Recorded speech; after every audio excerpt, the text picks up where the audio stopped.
발시림에 대해 많은 설명은 이렇게 말합니다. 혈액순환을 잘 되게 하려면, 체질을 따뜻하게 만들려면. 그런데요, 발이 시린 사람들 중에는 이런 방식으로 설명하고 넘기면 안 되는 경우의 분들이 계십니다.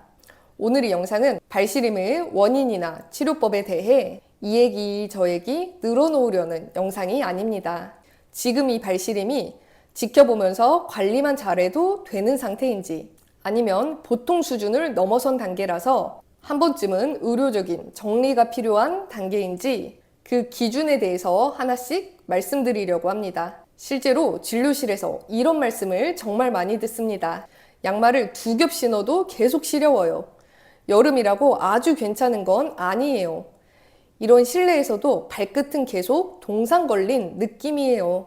이쯤 되면 단순히 차갑다는 느낌인지 아니면 이상 감각의 범주인지 헷갈릴 수 있습니다. 그 때문에 병원을 여러 군데에 다녀보셨지만 뾰족한 이상을 찾지 못하시거나 설명은 들었지만 마음은 더 불안해지는 그런 분들도 정말 많이 계십니다. 그래서 오늘 저는 여러분께 이 질문부터 드려보려고 합니다. 여러분도 마음속으로 한번 답변해 보세요. 발을 따뜻하게 하면 시림이 사라지나요? 아니면 남아있나요?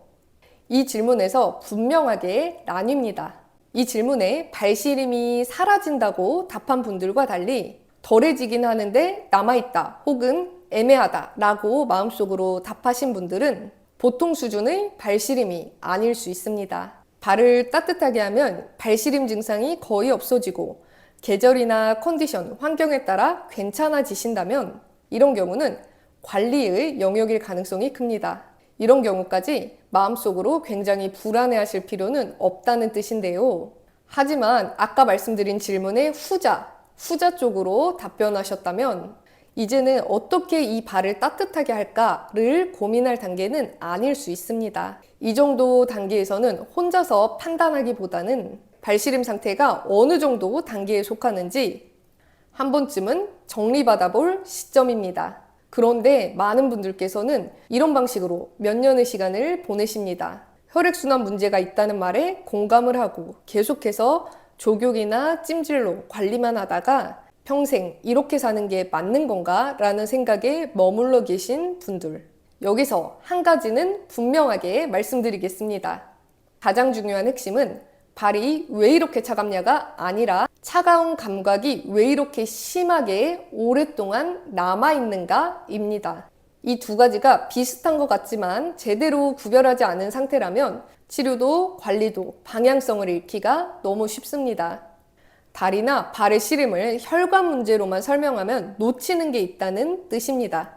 바로 감각을 전달하는 신경의 상태인데요. 신경이 민감해지거나 자신의 기능을 정확하게 해내지 못하면 실제 온도와 상관없이 차갑다, 시리다, 불쾌하다, 답답하다 이런 종류의 신호를 계속해서 우리 몸에 보내게 됩니다.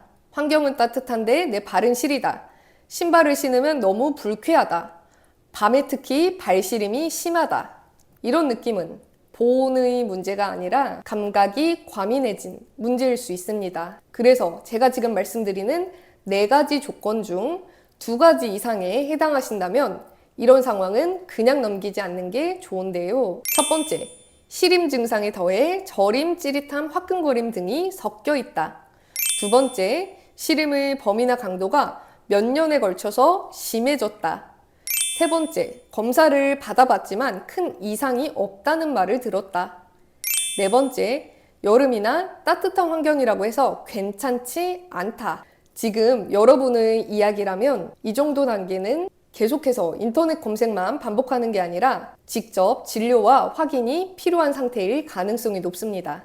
어떤 치료가 제일 좋을지, 치료를 할지 말지 이런 걸 결정하는 게 문제가 아니라 지금 여러분의 발시림이 도대체 보통 수준을 넘어선 어느 정도 수준인지 한 번쯤은 확인해 두실 필요가 있다는 뜻입니다.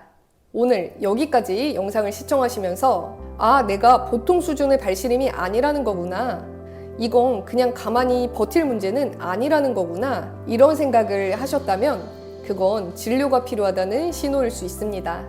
발시림, 다리시림은 가볍게 넘길 문제도 아니고 무조건 겁낼 문제도 아닙니다. 중요한 건 지금 내 상태를 의학적으로 제대로 분류받았는가 이 부분인데요. 이런 판단이 필요하다고 느끼신다면 그때는 혼자서 고민하지 마시고 의료진과 한 번쯤은 현재 상태를 정리해 보시기 바랍니다. 지금까지 신경계통의 질환을 중점적으로 진료하고 있는 박재경 원장이었습니다. 감사합니다.